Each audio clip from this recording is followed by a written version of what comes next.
Alien vs Predator, maintenant en DVD. En 1901, Sophie Sonoble, toute à sa passion des desserts, inventait déjà d'étonnantes recettes. Ça par les popettes.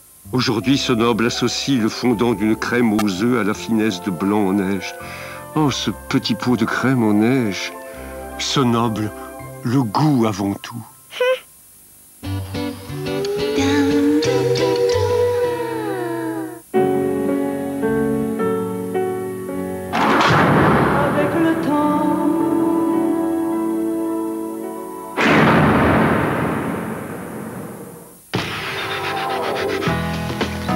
France 2 avec Sofiba vous donne rendez-vous. Elle a quoi ta jambe? C'est une jambe de bois. T'as une jambe de bois? Mais non, c'est pas vraiment une jambe de bois. C'est une prothèse. Qu'est-ce que vous faites? Qu'est-ce que tu fais ici, toi? Tu rentres tout de suite. Tu touches pas ma fille, t'as compris? Comment tu peux croire qu'elle... Elle peut y arriver. Non, elle peut pas. Elle est handicapée. T'as un talent incroyable. Tu dois travailler, Alice. Encore plus que les autres. Tu dois pas gâcher ça. On peut renoncer à tout, sauf à ses rêves. Avec Julie Depardieu et Julien Boisselier, inédit, mercredi soir sur France 2.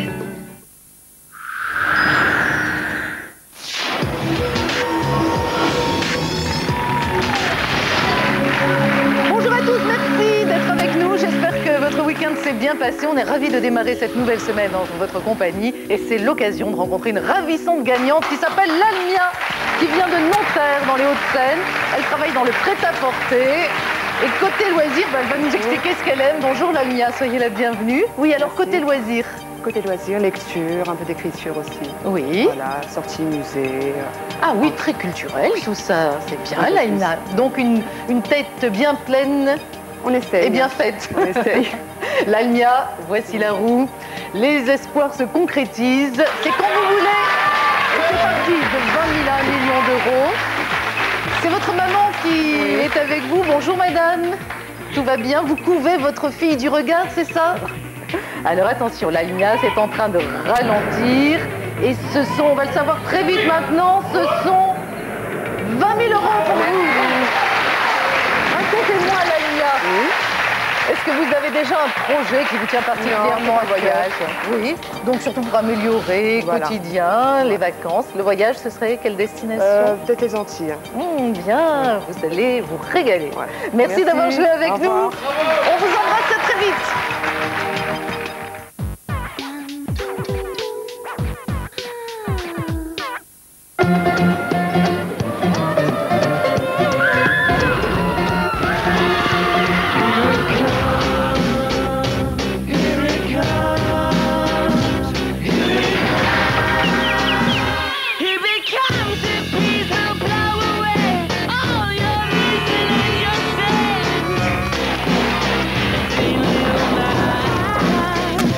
Nouvelle Peugeot 1007, trop facile. Écoutez le chant du violon, des mélodies éternelles, des artistes de légende. Le chant du violon, les 50 chefs-d'œuvre du violon réunis dans un coffret 4 CD. Pour jouer à Banco, c'est très simple, il suffit de gratter. Encore faut-il avoir une pièce. Banco, 1 euro, ça banque illico. Julien, je t'ai promis la voiture de tes rêves pour tes 18 ans, tu t'en souviens? Alors regarde. Suspension, amortissement piloté, IDS+, moteur diesel à rampe commune, 1900 CDTI, 150 chevaux, phare directionnel, adaptif Big Xenon, pare-brise panoramique. Alors Julien, qu'est-ce que t'en dis? Mais en attendant tes 18 ans, c'est papa qui en prend soin. Nouvelle Opel Astra GTC. Oh là là, ça sent pas bon ici. Tiens, j'ai une idée. Voilà, attends chérie. Hein? Brise toucher fraîche, une seule pression et la salle de bain reste fraîche pour longtemps. Et pour vous accompagner dans toutes les pièces de la maison, découvrez les nouveaux designs toucher fraîche. Brise, venez prendre l'air à la maison.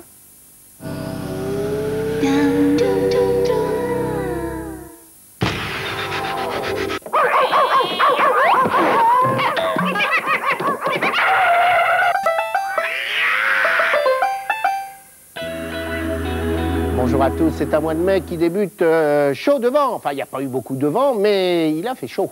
Ça va se calmer un petit peu cette semaine. Nous allons retomber dans des températures normales pour un début de mois de mai. En attendant, regardez, ça c'était au-dessus de nos têtes.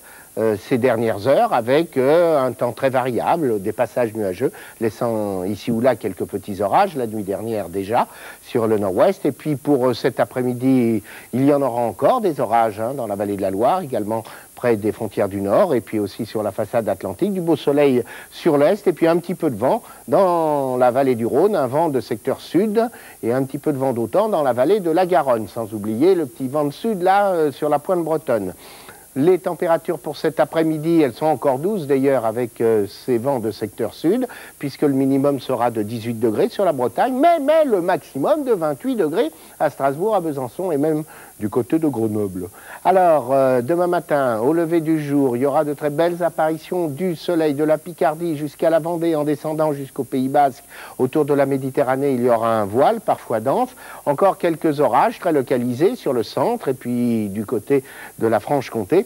Et quelques petites averses disséminées sur notre pays. Dans l'après-midi, avec le vent de secteur sud-ouest, dans l'après-midi, ça va s'ennuager peu à peu sur les régions du nord. Localement, il y aura quelques coups de tonnerre du côté de la Normandie, également sur le centre et puis sur les Alpes, avec parfois de la grêle dans ces orages. Un voile assez dense autour de la Méditerranée jusqu'en Corse, avec localement aussi au pied des Pyrénées quelques coups de tonnerre à signaler, de belles apparitions du soleil sur les Landes. Et pour les températures demain matin, le minimum sera de 10 degrés, le maximum de 17 degrés, 14 à Paris. Demain après-midi, bah, ça grimpe pour aller jusqu'à 18, pour aller de 16 degrés jusqu'à 25 degrés. Il y a du 18 dans l'air, oh, il y en aura certainement quelque part. Et après, bon, après, mercredi 4 mai, c'est variable un petit peu partout, du soleil autour de la Méditerranée, température en baisse. Et pour jeudi 5 mai, ça va à peu près sur le nord, toujours un peu de grisaille sur le centre et du beau soleil autour de la Méditerranée. Le journal de 13h, tout de suite maintenant, avec Benoît Duquesne. À tout à l'heure.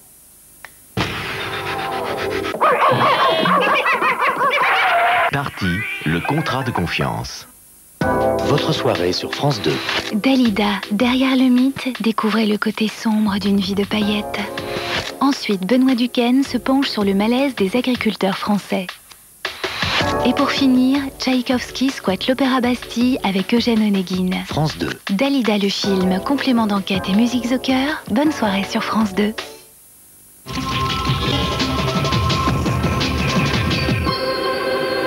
Madame, Monsieur, bonjour. C'est une petite révolution que lance aujourd'hui Dominique Perben, le garde des Sceaux, la modification des règles de succession.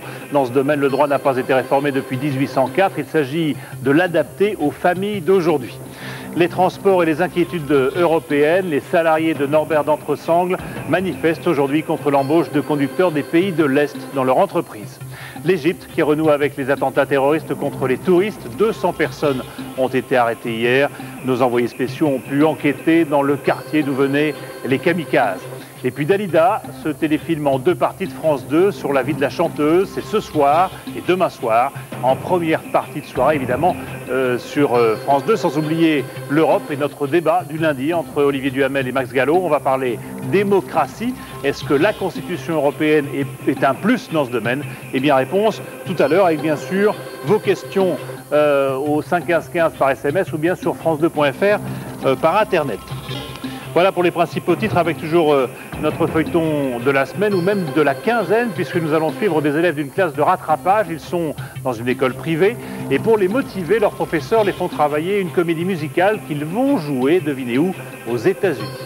Et puis l'invité des 5 dernières minutes, alors que le terrorisme réapparaît en Égypte, eh bien ce sera Stéphane Berthomé, un ancien de la division antiterroriste et puis de la DST, qui sort un livre qui s'appelle « Le jour où la France tremblera ».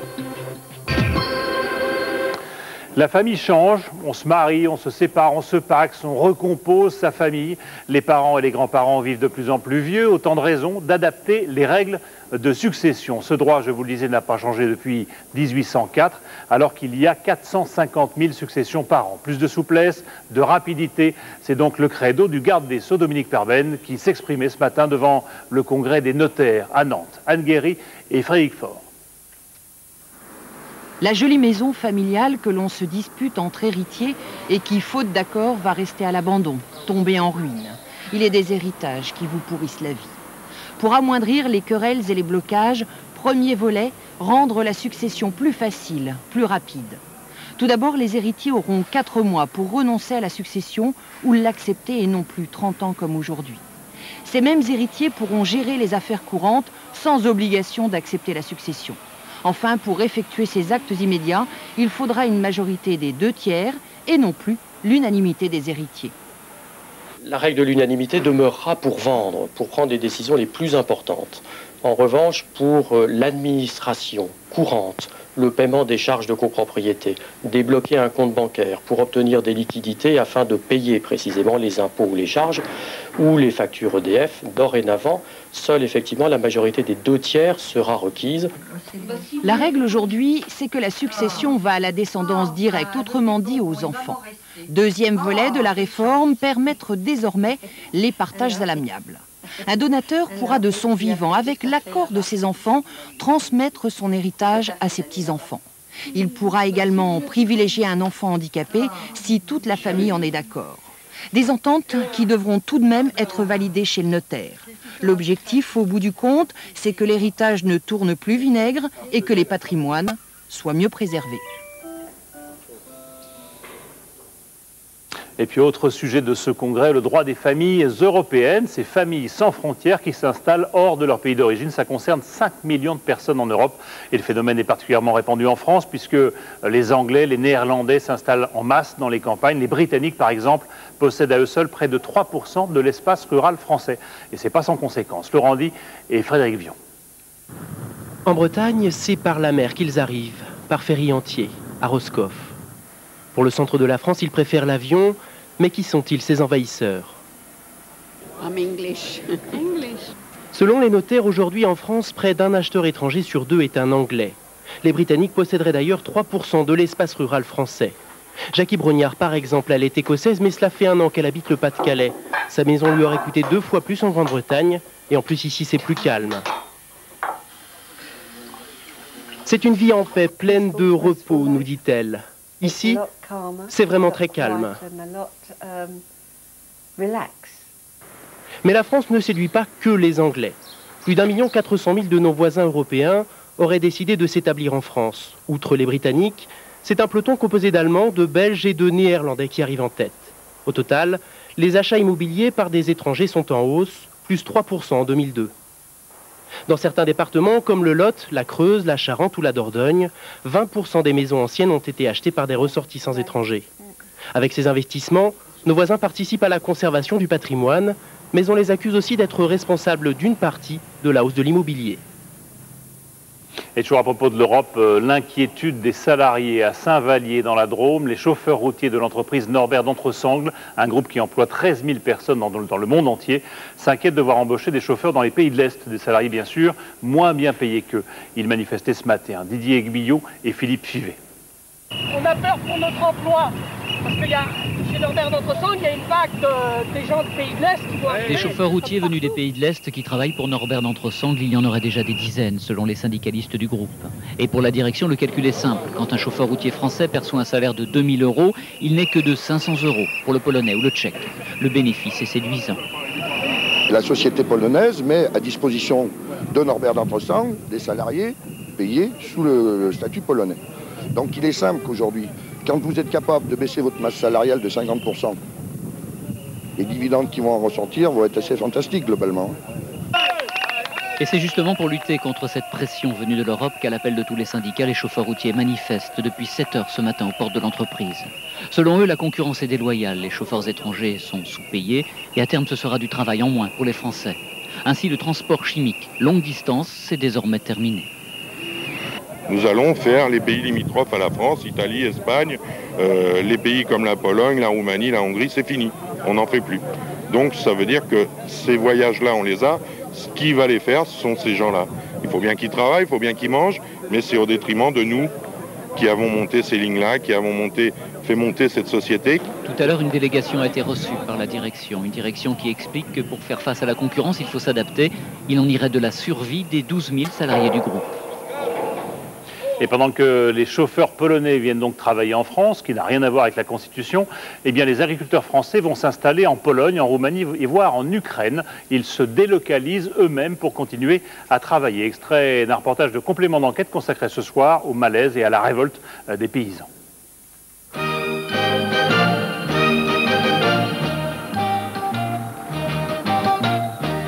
Tout ce que vous voyez à l'horizon, c'est à nous. Et derrière l'horizon, c'est encore à nous. Avec Philippe de Guille, un associé, lui aussi agriculteur en Alsace, Freddy Wittmann cultive aujourd'hui 2900 hectares de terre roumaine. Une exploitation 20 fois plus grande qu'une ferme française classique. C'est qu'on est maintenant. On est ici. Maintenant, on est planté ici. La ferme que moi, je possède avec mon frère en France, elle fait 180 hectares, la même grandeur que cette parcelle. Donc, ça, ce serait une ferme. On a déjà fait déjà une grande ferme. Alors que tout ce qui est sur la carte, c'est à vous. Oui. Et il manque encore 500 hectares qui sont plus loin. Et c'est aussi, vous voyez où ils sont. 900 hectares, c'est pratiquement une parcelle. On l'a délimité par des chemins. Mais en France, tu n'as pas, c'est rare. Je ne sais pas si ça existe 900 hectares en une parcelle. Avant l'arrivée de ces fermiers français, ces terres n'étaient occupées que par des moutons. Depuis la fin de l'ère Ceausescu en 89, tous ces champs étaient en friche. Ici, on est reconnu comme utile et non nuisible. Et en France, je me sens plutôt nuisible que utile.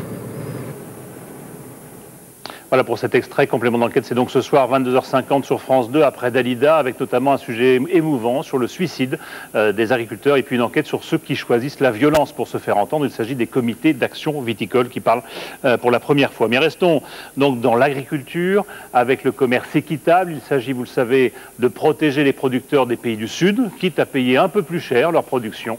Partons donc au Sénégal, à Afia, chez des producteurs de coton. Céline Crespi et Christian Leroux.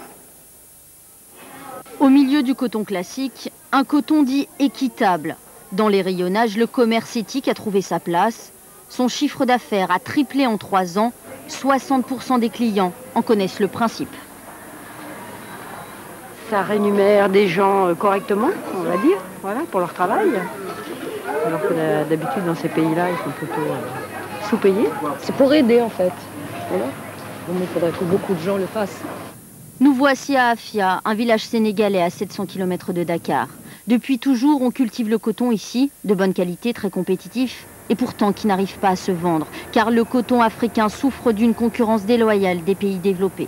Les États-Unis subventionnent pour près de 3 à 6 milliards de dollars, suivant les années, 25 000 producteurs de coton. Alors qu'en Afrique, il y a plus de 10 millions de producteurs de coton qui ne reçoivent aucune subvention. Grâce au commerce équitable, les habitants d'Afia vendent leur coton 36 centimes d'euros le kilo. C'est près de 50% de plus qu'avant. En échange, ils s'engagent à respecter des règles écologiques et démocratiques, un cahier des charges à plusieurs critères. Est-ce qu'au niveau des champs également, les produits ne sont pas exposés à la portée des enfants? Est-ce que les gens font également travailler les enfants dans les champs, en leur faisant notamment faire un travail pénible? Est-ce que l'éducation et surtout la scolarisation des enfants est prise en considération dans le programme du village? Aujourd'hui, le coton équitable représente 0,4% de la production sénégalaise. Une goutte d'eau, mais qui prouve qu'une autre forme de commerce est possible. En France, le Technival de ce week-end à Marigny-le-Grand s'est mal terminé. Ce sont les organisateurs qui sont mis en cause après l'invasion de chenilles urticantes qui a provoqué des centaines d'allergies. Eh bien, ce sont 2 décès qui ont endeuillé la fête. Stéphane Bretner et Anne-Sophie Chaumier-Lecomte. Évidemment, 40 000 personnes qui font la fête pendant 2 jours, ça laisse des traces. Ce matin donc, fini les décibels, c'est le moment de plier bagages. La grande fête techno s'achève dans une ambiance assez lourde. Après le décès de 2 participants, il faudra attendre l'autopsie des corps pour déterminer les causes exactes de la mort. Les autorités, qui ont eu quelques difficultés pour gérer la foule, projettent les responsabilités sur les organisateurs. Je pense qu'on est toujours sur le fil du rasoir, parce que lorsque vous avez autant de monde, si peu organisé, vous pouvez avoir à chaque moment des catastrophes, des incendies de voitures, des gens piégés. Depuis 2003, le Technival est le seul événement techno autorisé en France. Il devait faire la preuve d'une bonne coordination entre participants et forces de l'ordre Mais les organisateurs de la fête l'admettent, ce deuxième Teknival a montré ses limites. Le bilan pourrait paraître assez négatif comme ça en apparence parce qu'on a eu des conditions extrêmement difficiles, une situation de crise à gérer avec un site beaucoup trop petit, incapable de nous contenir. Et ainsi, tous des millions de chenilles urticantes ont contraint plusieurs centaines de personnes à consulter les médecins. Si l'événement est maintenu l'année prochaine, il faudra trouver un autre lieu et revoir toute l'organisation. Et une nouvelle fois, la police est sur les dents. C'est en effet aujourd'hui qu'expire l'ultimatum des maîtres chanteurs d'AZF. Ils n'avaient pas fait parler d'eux depuis un an. Et on se demande d'ailleurs si ceux qui relancent le chantage aujourd'hui sont bien les mêmes qu'à l'époque. Audrey Goutard. À partir du 3 mai, nous reprendrons contact avec vous. Vous devrez vous tenir prêts. Dès demain donc, le mystérieux groupe AZF est susceptible de réapparaître. C'est en tout cas ce qu'assurent le ou les auteurs du courrier envoyé en mars dernier aux autorités. Depuis, au ministère de l'Intérieur, on se prépare à toute éventualité. Une cellule spéciale a même été créée au cas où. Épargnez-vous la tragédie madrilène, menace l'auteur. De quoi frémir si la lettre du 15 mars est bien de la même main que les précédents courriers signés AZF. Cela avait été pris très au sérieux. Pour cause, le groupe avait disposé 2 bombes sophistiquées sur les voies ferrées et inondé les enquêteurs de courriers et d'appels menaçants entre décembre 2004 et mars 2005. Avant d'annoncer leur retrait provisoire. Assiste-t-on à leur retour? Ce dernier courrier est-il vraiment d'eux? Contrairement aux lettres précédentes, ils ne réclament rien. Les enquêteurs restent donc circonspects. Ils doutent même des réelles motivations d'AZF. Crapuleuse, terroriste, on évoque même une manipulation ou un énorme canular. Un nouvel attentat en Corse, attentat à l'explosif cette nuit contre la mairie annexe de Zonza, en Corse du Sud, à Sainte-Lucie-de-Porto-Vecchio. Attentat non revendiqué et qui n'a pas fait de blessés. À l'étranger maintenant, plus de 200 arrestations ont été réalisées hier par la sécurité égyptienne après 2 attentats visant des touristes au Caire. Aucun étranger n'a été tué, mais tous les kamikazes, eux, sont morts. Un homme, sa sœur et sa petite amie qui venaient d'un bidonville du Caire où se sont rendus Caroline Gauthier et Philippe Quérou. Ce matin, nous partons au nord du Caire, direction le quartier où vivaient les kamikazes qui ont attaqué des touristes samedi. Ce secteur très populaire se situe dans la banlieue cairote. Des ruelles étroites encore peu animées à cette heure-ci. Nous demandons notre chemin à plusieurs reprises, mais la présence de notre caméra dérange. Cette femme à son balcon filmé à la dérobée finit par nous indiquer la rue où habitent Ihab, sa sœur et sa femme. Nous y sommes, mais pas question de filmer la maison. Des policiers sont postés juste devant. En nous éloignant, nous rencontrons cet homme. Il affirme connaître la famille de Ihab. Il nous explique que le kamikaze vivait ici avec sa sœur. De l'autre côté, Gamal, un de ses présumés complices, a été arrêté hier. D'Ihab, il nous raconte qu'il s'entendait bien avec tout le monde, mais il y a 2 ans, il a quitté le quartier pour des raisons familiales. Un peu plus loin, un avis de recherche avec la photo d'Ihab. Le jeune homme et 2 autres suspects étaient en fuite depuis l'attentat du bazar du Caire il y a presque un mois. Notre interlocuteur dit ne pas comprendre ce qui s'est passé. On n'aurait jamais pu imaginer qu'Ihab puisse faire une chose pareille. C'est impensable, conclut-il. Une nouvelle génération de terroristes semble apparaître en Égypte, à l'image d'Ihab, 27 ans, simple étudiant en commerce. Le kamikaze qui s'est fait exploser début avril non loin du bazar du Caire vivait aussi dans ce quartier pauvre et c'est dans ces mêmes ruelles que les policiers ont arrêté ses complices. En visant le tourisme, ces petits groupes d'activistes, discrets et isolés, cherchent à déstabiliser la première source de revenus de leur pays.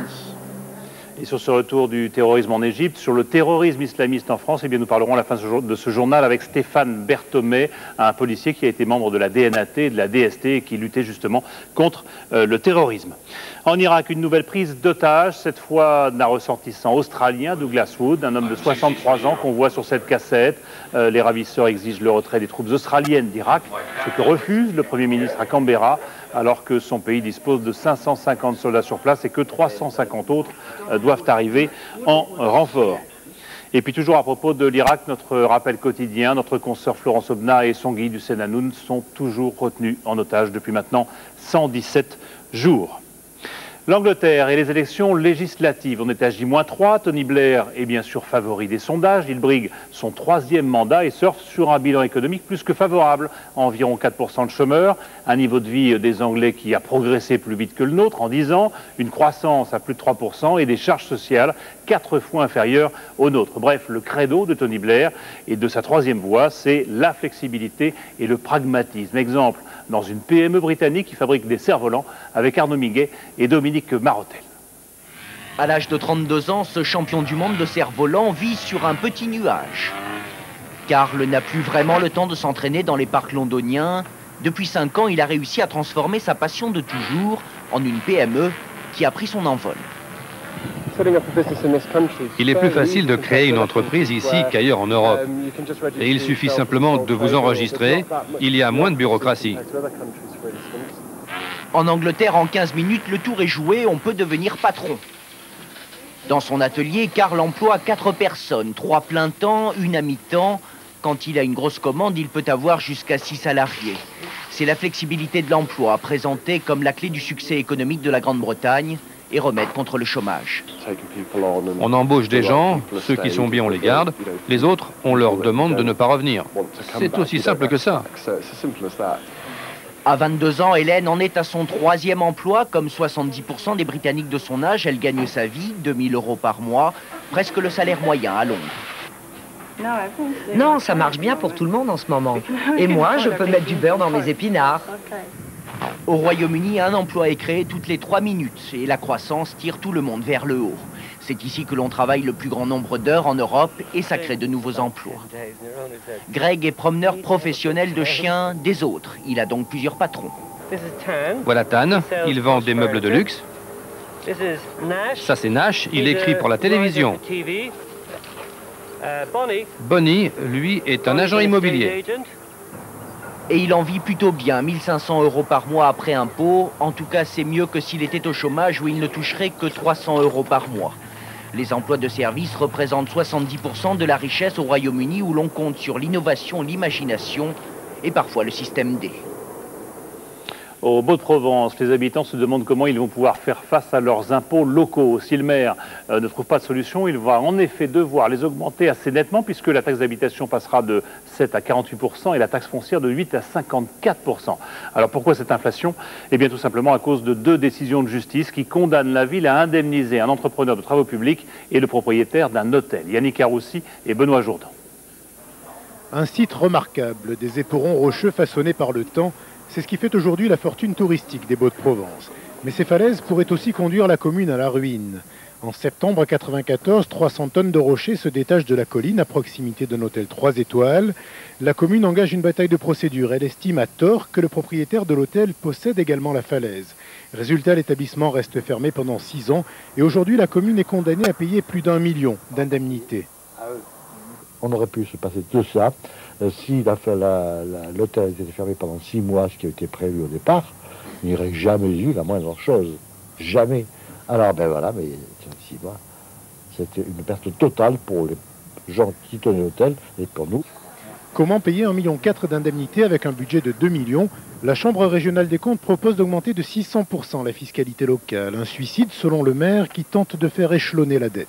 Je ne doute pas que l'État, le représentant de l'État aujourd'hui, va aider la commune. Faute de quoi, puisque je ne peux pas déposer le bilan, je laisserai les gens beaucoup plus compétents que moi gérer cette situation. Car déjà l'année dernière, la part communale de la taxe foncière est passée de 0,81 à 7,8%. La commune est déjà dans un état limite au niveau fonctionnement et là-dessus vient se rajouter quelque chose qui est cet incident-là, qui est encore une fois qui n'est pas quelque chose qui nous tombe du ciel spontanément, mais qui est bien une histoire qui a une réalité historique de bientôt 10 années.